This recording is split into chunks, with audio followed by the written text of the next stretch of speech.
Hello, I'm Prasant Thakur. Welcome in the series of AWS Solution Architect Certificate Exam. So today we will cover the most frequent coming question in the AWS Solution Architect exams. Let's jump on the question. Question says employees from several companies use an application once a year during a specific 30 days period. The period are different for each company. Traffic to the application is spiked during 30 days period. How can the application be designed to handle these traffic spikes? So let's highlight the hints provided in the question. It is trying to say like that specific 30 days period. So it is a predefined and we know that in which time user is going to onboard in the application.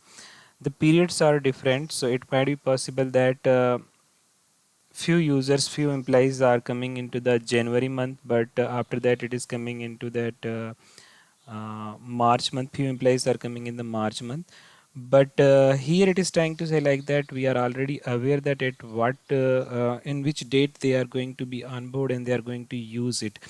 So of course when the usage are very high in this 30 days period in that duration, then we will get latency issue. To avoid this, question is asking that how we can handle the traffic spikes. So for an example, if we are having that Jan and Feb, and after that we are having the March, so it might be possible that there are no usage on the February month, but few users are coming on the January month and few users are coming into the March month. So like that we are having the all 12 months, and few months there is no any traffic at all. So let's jump on the options provided in these questions. Use an Amazon Route 53 latency routing policy to route traffic to an Amazon EC2 instance with the last lag time. So Route 53 is useful and having the ability to route the calls as per based on the latency as well. So this looks okay to me, but just let's jump on the B option. Use Amazon S3 to cache static element of the website request. So here nothing is mentioned about that the object are stored into the S3, and most of the time if you are having a lot of images, it is not good to cache those images in your application server. So I don't think this is a correct answer, so we will mark it as wrong. Use an auto scaling group to scale the number of EC2 instance to match the site traffic. So auto scaling having a lot of capabilities to scale your EC2 instance as per the demand, and as well as when you are aware about that in particular time or particular period date interval you are having high traffic, like in this case when we are talking about that January and month we are having the high traffic. So based on the on demand and as well as scheduled auto scaling can be done, and at that time we no need to pay the charges if you are not using in the February month. Auto scale will remove it once the usage has been done, or you can also specify it like that I just want to do the auto scale for this 30 days. So and this is the time based scheduling. And the time based scheduling you are not paying the charges for the February month because already the other EC2 instance has been removed, and again you can have the time based scheduling, and you can spin up more instance in the month of March to handle the high traffic. So this looks correct to me. But if you will talk about the A, it is not talking anything about that we are having auto scaling is enabled. It is just trying to say like that Route 53 latency routing. So if suppose you are having only one or two EC2 instances, it can try to mitigate the risk of traffic issues. But if you are not increasing the EC2 instance in that conditions, more and more traffic will come and you will face the latency problem. So in this question, it is directly trying to say like that more traffic is coming in a particular month, and at that time you must have to more and more EC2 instances to avoid the latency issue. C is the correct answer, but we will check the D. Use Amazon CloudFront to serve static asset to decrease the load on the EC2 instance. This is the completely incorrect answer. We cannot uh, do that because question is not saying anything about that we are having multiple static images or static videos. So this is the incorrect answer here. It is directly related to that in a particular month you are having the high traffic and it is being used for 30 days. At that time you need the more compute power, and more compute power can be achieved by adding more and more EC2 instances. And auto scaling provide that kind of benefits that you can scale it automatically whenever it is required, and once usage is no more, then automatically the EC2 instance will get removed from the auto scaling group. So let's jump on the next slide for more detail. So auto scaling you can configure by having the launch configuration and having a auto scaling group. So auto scaling group is nothing, you already defined your AMI by using the launch configuration.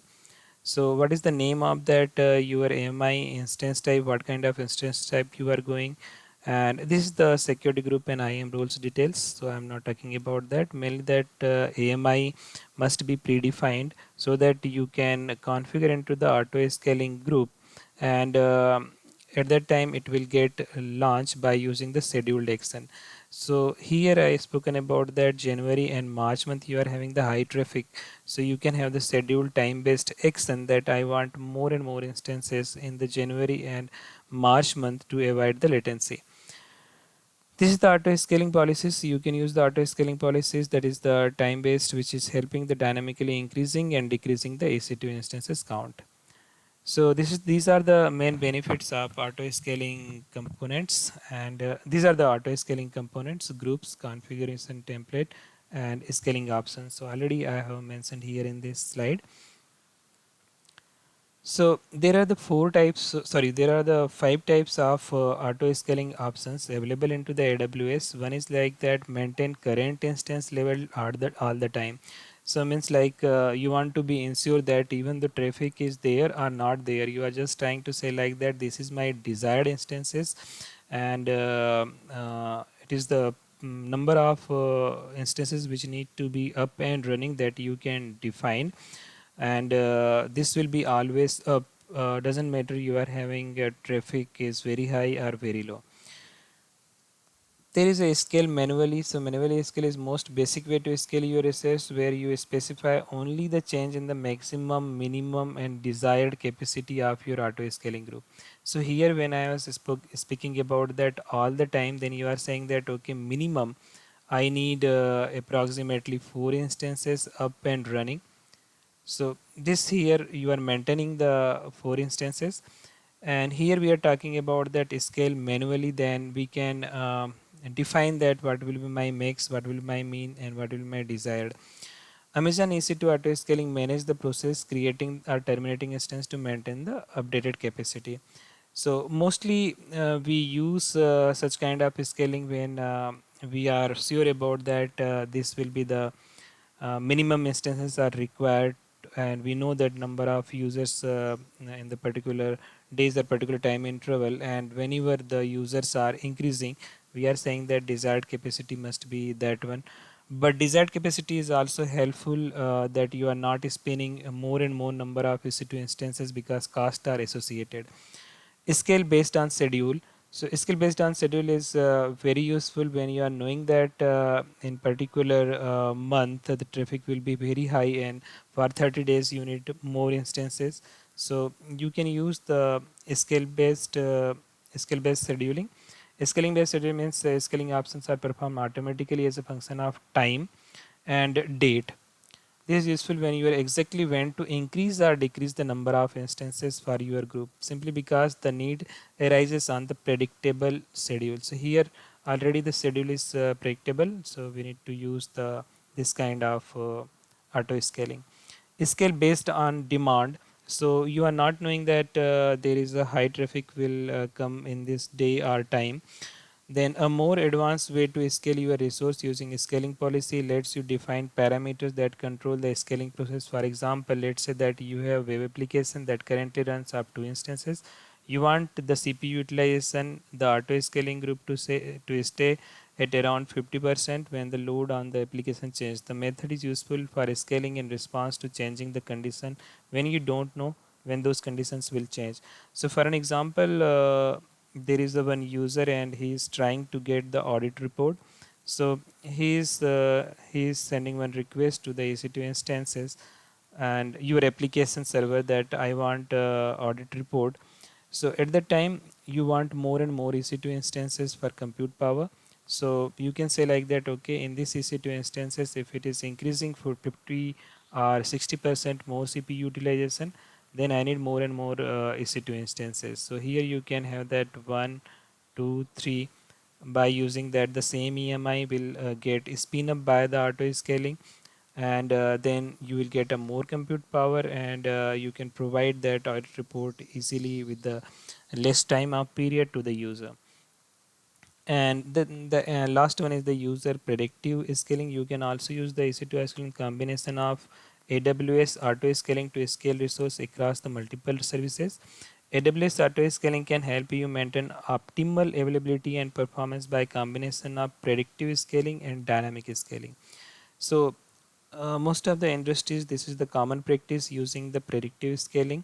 But here, like that, at least you should be aware that in particular time or date, you know that the traffic will be higher.